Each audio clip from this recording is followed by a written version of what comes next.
this will increase your profits because most Amazon sellers right now are just blindly chasing the lowest price downwards, and anchoring yourself to the lowest price is going to result in your items selling for less than what they should.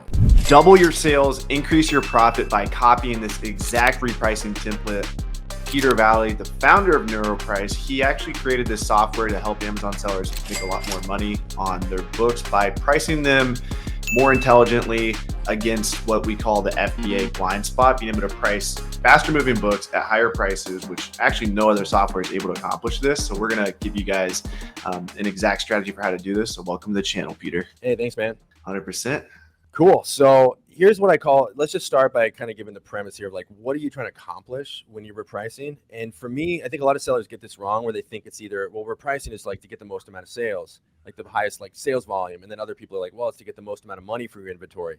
And it's actually neither. What you're trying to do is strike a balance between both.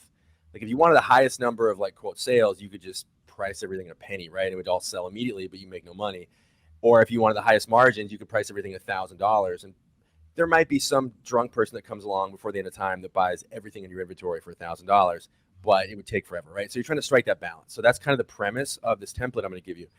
So a couple things to understand, like basically what I'm trying to accomplish with this form I'm going to give you is there's a couple things you have to understand when it comes to repricing. Number one, factor that you look at, the top factor that I look at when I'm repricing my inventory is sales rank. I don't want to reprice an item that's ranked 500 the same way as an item that's ranked 5 million, right? You're going to reprice those totally different ways. So that's kind of the first, and I'm just kind of laying the groundwork for this template I'm about to share with you, is that sales rank is a key part of it. And I think a lot of sellers just reprice everything exactly the same no matter the rank, which I think is a mistake. The next thing you have to look at is the lowest overall price. Even if you're an FBA seller, there's a certain strata of my inventory, I'm an FBA seller, where I'm not really competing with the FBA price, the lowest FBA price, because maybe the rank's like 5 million and I just want the next sale no matter what. So I want to compete with all prices, not just the lowest FBA price. So that's kind of one of the principles that's going to be a part of this template I'm going to give you. And then obviously you want to look at the lowest FBA price. If you're an FBA seller, that's another factor when you're repricing. And then higher FBA prices or merchant fulfilled prices. So you don't always want to just chase the lowest price downward. That's a huge mistake. And one of the problems with most repricers, they kind of force you to chase that lowest price down.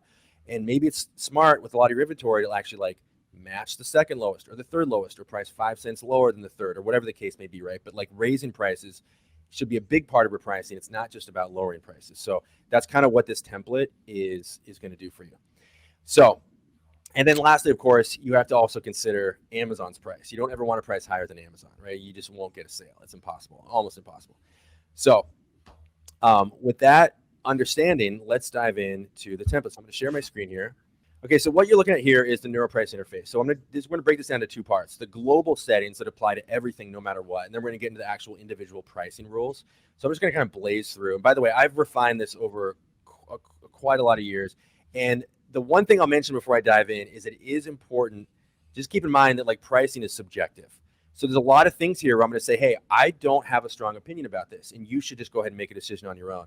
And that's totally okay, because there never is like a right way to price. There's just kind of a, what's right for me might not be right for you and blah, blah, blah. But then there are some hard and fast rules. So I'm going to give you some really specific things, and I'm going to give you a couple things where I'm like, you know what, make your own decision here. So we'll start over here in the upper left, and you got the price options. So a couple here that I feel strongly about, and some I don't feel strongly about.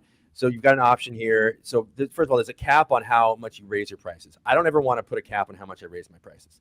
I want my prices to go up as much as they need to in a way that makes sense. So I'm gonna skip that one. There's a setting here for never drop your prices more than X amount. So, and by the way, I want to be really clear. Whatever we're looking at Neuroprice right now, but you can go ahead and apply this to whatever repricer you're using.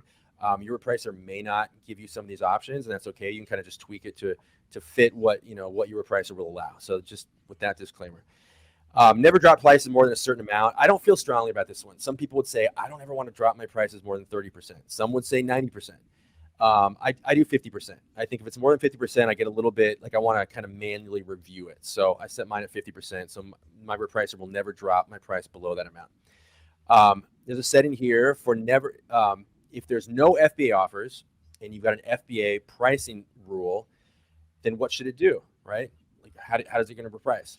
So and this is another one where it's very subjective. So I have mine set to $15. So if I'm the only FBA seller for a book, I want to go ahead and price $15 above the lowest merchantable filled price. I Now, like that. what Neuroprice should do, and maybe there's other pricers that do this, and I think this is a setting we're going to add, is this should be not a global rule. It should be based on sales rank. So, for example, maybe I only want to price it $5 higher if the rank's like 1.5 million, but if it's 10,000, maybe I want to be like $50 higher, right? So we'll probably add that at some point. But you had to give like a flat price. I think $15 is pretty good. Never price below. So in other words, what's your absolute floor? And we've got another one for min-max tiers. These are kind of redundant, but $10 is mine. Yours might be 9. Some people might be 12, whatever it is. If there's no offers, price it blank. So what if you're the only seller for an item? This is a big question that that Amazon sellers kind of deal with, is like, how do I price something if I'm the only seller? It's not going to be too common, but it'll happen. I think most sellers err on the side of pricing too low. I see a lot of sellers pricing their item. If they're the only seller, they price it at $25. Or they look at the historical Keep It charts and price based on that. I think if you're the only seller, you own the listing. Like, you can do whatever you want. So $99 is a pretty safe number for me. There are definitely certain books that will never sell at $99, and that's okay. But it's better to like price too high and have to lower it later, and price too low, and then you sell, and then, well, wait a minute, I could have gotten more. It's like you can't go back and chase down the buyer and get more money out of them, right? So it's better to price too high than too low. So my price, $99. There's certainly books that can sell for higher than that if you're the only seller, but 99 is a good mid-range number. How far should you price below Amazon's price? So you can see the setting here. I have it set to 50 cents. People have some weirdly strong opinions about this. Some people are like, I never price more than 10 cents lower. Some people are like, it should be at least $1. I think 50 cents, again, it's a good mid-range kind of safe number. Price 50 cents below Amazon's price. Then you've got the min-max setting. So when you create a listing, whether it's in GoToLister or you're listing directly from Amazon, you have the option to set a min-max price, right? So assuming you've done that, there's a checkbox here to always keep your prices within the min-max boundaries. So it sets a ceiling and a floor as to what your repricer will do. So I recommend, paying attention to the min-max settings and like putting care into those when you list an item for sale, and then you can just check this box, and it's just like it's just like autopilot, right? So you're never gonna sell something for too high or too low if you pay attention to your min-max prices when you list. And then it also allows you to incorporate things like your buy cost into your minimum, maximum, etc. So very cool. So that's that. A couple things we'll skip here. Not really important, but the one thing I do think is pretty useful is compare your prices to new condition items to new condition, and used condition to used condition. Pretty basic. I don't feel strongly about some of these settings. In other words, like exclude acceptable. A lot of sellers will, if they don't consider competing items in acceptable condition to be competitive, I disagree with them. Acceptable sells more, I think, than people realize. But if you feel strongly about this, you can add some of these as well. Okay, so now we're getting into the actual rules. This is probably what you came for, the actual like template where you can just like copy and paste this. Okay, so we're gonna start with the most controversial one. And again, we're talking about books right now. So what I recommend sellers do is, if you've got a book that is what I call a bestseller, a rank between 1 and 10,000, or you might get more conservative and say, oh, maybe I'll only apply this to rank between 1 and 5,000 or something. But the really top selling items, I'm going to recommend you price a full dollar higher than the third lowest. Shoot, I screwed this up. Third lowest FBA price. Now, this is definitely kind of controversial because it seems a little crazy. It's like, how could you price $1 higher than the third lowest? Because that could potentially put you in like the 7th or 8th position. So my position on this is that best-selling books are going to sell almost no matter how you price them. If you got a book that's selling, ranked 5,000, it's selling like dozens or hundreds of copies a day, the price is going up and down and up and up and up and down like crazy all the time. Like, it can change 50 or 100 times in a day. So it doesn't make any sense to anchor yourself to the lowest price, because that could change. Second lowest. What's interesting about books that are so high demand like this is they just sell almost no matter what. You almost don't have to reprice them at all. So what I like to do is just squeeze out a little bit of extra profit. Now, as time goes on, you might decide, okay, well, this book's not selling, so I'm going to kind of get more conservative. But when you first list something for sale and you reprice in the first few months, it doesn't matter how you price something, in my opinion, that's really, really high demand, because it's probably going to sell no matter what. If you got 100 buyers a day, it just takes one person to go, you know what, I like that person's condition description better, or their condition, or their feedback score, and you get a sale, right? Even if it's significantly more than lowest price. So that's the most controversial one. People a lot of times don't agree with this, but it's worked well for me. So rule number 2 is I'm going to have you match the third lowest FBA price. And again, this is assuming you're an FBA seller. So I'm assuming most people watching this are an FBA seller. You will want to tweak this if you're merch fulfilled. But if you're an FBA seller, match the third lowest FBA price for the sales rank strata between 10,000 and 100,000. Now, the logic here is that books ranked 10,000 to 100,000 are still really strong sellers. They're selling, on average, multiple copies a day. If you get to 100,000, maybe it's somewhere in range of maybe 1 copy a day. But these are still really, really strong sellers. So it's a huge mistake to just anchor yourself to the lowest price, because the lowest price is fluctuating a lot. So you want to anchor yourself to something higher. And because a book ranked 10,000, 100,000 is still selling, again, on average, multiple copies a day, it makes sense logically to anchor yourself to something higher. In this case, I'm going to suggest the third lowest FBA price. And by the way, when I say match the third lowest, this also where it gets a little subjective. I have no strong opinions about whether you should match it or price, say, 5 cents below. In fact, I think 5 cents below would definitely result in more sales. So it's kind of I just viscerally don't like underpricing other sellers. But go ahead and just underprice by 5 or 10 cents. That's fine. Same result either way. So, but the same logic applies. So you got strong selling books. You can get a little more bold and just squeeze out a little more profit from your inventory. Okay, so now we're getting down to the third rule. Third rule is for the sales rank strata of 100,000 to 500,000. So these are books that are selling, on average between every 1 to 3 days, roughly. And by the way, ignore this column here because this doesn't really matter. So what I have you do for that sales rank strata is match the second lowest FBA price. So the logic here is we're getting a little more conservative as the sales rank goes up. As the demand goes down, we're getting a little more conservative. And again, this may not translate to any actual profit any extra profit, because as you know, if you've got 10 FBA or whatever, the FBA offers often bunch up right around a certain price. So maybe the lowest FBA price is $12. The second lowest is $12.05. And so this doesn't really mean much, but in aggregate, there's very common for books to have a huge gap between the first and second lowest, or second and third lowest. So this can actually, in some instances, not make you any extra money, but in many instances make you significant extra profit per book. So the point is not that on every individual title you're getting extra money, but just that in aggregate you're actually making more money with this strategy. So logic here again, basically what I said. You've got books that are still strong sellers.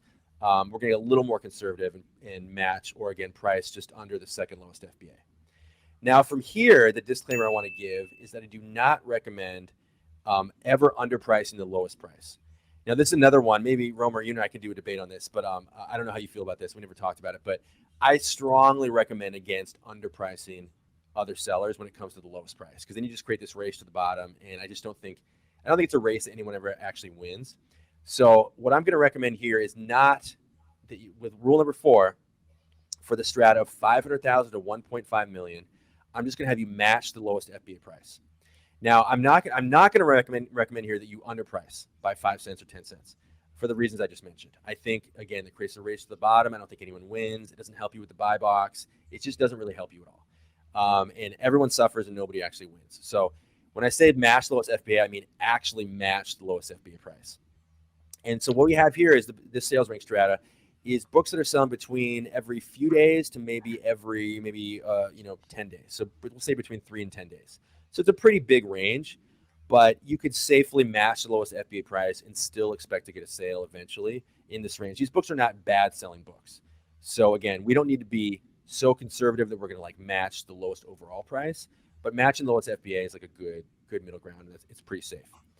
Okay, so next up, rule number 5, I'm going to have you match the lowest overall price, even if you're an FBA seller, for the sales rank strata of between 1.5 million and infinity. Now, this is probably the second most controversial one, because we have a lot of strong opinions about this, because a lot of FBA sellers say, hey, I'm an FBA seller. I'm never competing with merch fulfilled prices. And I understand that position, and I do think that will work a lot of the time. But I personally believe, we can forget about the whole buy box conversation for now. I personally believe that when you've got a book that's ranked 1.5 million, it's selling about once every, we'll say 7 days at the most optimistic. It can be a little bit worse than that. every week to, again, you got a book ranked 10 million that might not have sold for years. So when you've got books that are ranked really, they're not strong sellers. In that situation, you're competing with everybody, in my opinion. You're competing with merch fulfilled sellers and FBA sellers, because the point being that you must be the next sale. You don't want to be missing any opportunities to be the next sale. And if you've got buyers coming along that are bargain shoppers, and they might be Prime subscribers, but they still aren't just going to go after what the cheapest offer is. You need to account for those people as well. You want to account for, you don't want to miss a single potential sale. And that means pricing for buyers that only want Prime eligible offers, but also buyers that are bargain shoppers. And so that's why I'm recommending you get very conservative and match the lowest overall price merch fulfilled, which means, unfortunately, a lot of your inventory, if you did this right now, if you're practicing like an FBA only formula, this might mean a lot of your inventory is unprofitable right now. And you have to decide what to do in that situation. But again, this is how I do it, and this is what I recommend. I just don't think it pays off to be matching lowest FBA price if you've got books ranked, 5 million. Okay, so rule number, what are you up to? Number 6. Now we're getting to age-based rules. So, and we haven't even talked about this, how, after the first 3 months, I like to start to price more conservatively. I like to give my inventory room to sell at sometimes what could be pretty, inflated prices for the first 3 months. And then I start to get more conservative as time goes on, right? Because then we're like, all right, it's 3 months have passed, and there's nothing magic about the 90-day mark. But for me, that's like where I'm like, all right, I want to start to kind of nudge my inventory out the door. So that's with rule number 6 that accommodates that. So we're reducing the lowering the price from matching the third lowest FBA price to the second lowest FBA price for the sales rank strata of 10,000 to 100,000. Now, if you're an astute viewer right now, you might be thinking, well, wait a minute, what happened to that 1 to 10,000 strata? Like, shouldn't we adjust that as well? And the reason I skipped over that is I don't adjust that at all. Now, I think there's a case to be made for when you get to like 6 months or something. Okay, then go and start to coddle your best-selling inventory, because if it hasn't sold in 6 months and it's a best-selling item, like, you're definitely doing something wrong for sure, right? But what I do find is that most of my best-selling inventory does sell, even pricing $1 higher than the third lowest price. So I just choose to let that ride. And again, eventually you want to deal with it, but I don't think you really need to deal with it after 90 days. So rule number 7, another age-based rule for any inventory. You can see this column here. This is the age column. For inventory that's older than 3 months, I want to match the lowest FBA price for all my inventory between 100,000 and 1.5 million. Okay, pretty straightforward pricing formula here. Books that are selling still decent, and again, you notice we extended the range here. It's not 500,000 to 1.5. It's just anything from 100,000 to 1.5 million. After 3 months, I'm matching the lowest FBA price. And again, you're still protected, right, with all these up here. So if you're watching this and you're like, oh, I'm nervous, like I don't want to sell something for $3 or $5, like, you're protected with all the settings up here, right? And whatever pricer you're using will have these safeguards. So like never price below, like all this stuff will be built in. So as long as you dial this stuff, your global settings in, you're covered. And rule number 8 is we're going to have you match the lowest FBA, lowest overall price for all inventory, no matter what the age is, if the rank is unknown. So there's kind of good news, bad news here. Like this is a good rule to have, because a lot of inventory that has no rank has never sold a single copy on Amazon. So of course you have to be conservative, because it's just literally never sold. So you want to be the next sale. However, the downside is Amazon in recent years, the last 3-4 years or so, have started removing sales rank from a lot of items that actually have sold. And it's a big mystery. We don't really know why they're doing that. I don't even have any theories as to why they're doing that, but they're doing it. So this will result in some false positives, and this will unfortunately result in items selling for less than they should if you were to like go into the Keepa charts and actually determine, oh, well, this item actually has sold, has sold before. Unfortunately, none of us have time to be that granular where we go in and like look at Keepa charts for everything. So if we had to set a rule, we set this rule here for rank unknown, match lowest overall price, with the understanding that it will result in some items selling lower than what they should, simply because we don't have access to the rank data. So that is my 8 pricing rule formula that I do believe will not just double your, it's not really a sales doubling formula much as it's a profits doubling formula. And this will increase your profits, because most Amazon sellers right now are just blindly chasing the lowest price downwards. And again, that race to the bottom, and it squeezes out your profits, and it's just really tragic to see it happen when you work hard for your inventory, and anchoring yourself to the lowest price is going to result in your items selling for less than what they should. So you see what I'm doing here with this formula is I'm raising prices a lot more than what most pricing formulas call for, and I'm also using sales rank as the basis for how much we raise those prices or how we price, period, which again, a lot of sales rank formulas don't account for. So that's kind of what makes this formula different. And that's it, man. Heck yeah. So there's a copy and paste formula you guys can use. I definitely support this software. It's the only one that, does what it says it's going to do. I think a few years ago, actually, one of my friends made a software similar to this, Neuroprice, but he actually updated it to prevent it from being able to do what this does, which is compare against FBA offers, which is really the powerful thing. Comparing against FBA offer 2 and 3 really allow you to increase your margins. And whenever I see a repricing software reprice up, I'm excited, because so many people set up the repricing settings to where it just goes down, down, down, down, down, and they have no rule to ever go up, so I'm all for it, and I support Neuroprice. If you guys want to sign up, click the link below, and much love. If you guys want to support Peter Valley, I'll also link his YouTube channel below. He's got great content on how to sell books. He's also got a really good blog at fbamastery.com, so go show him some love, and thanks for coming on. Thanks, man.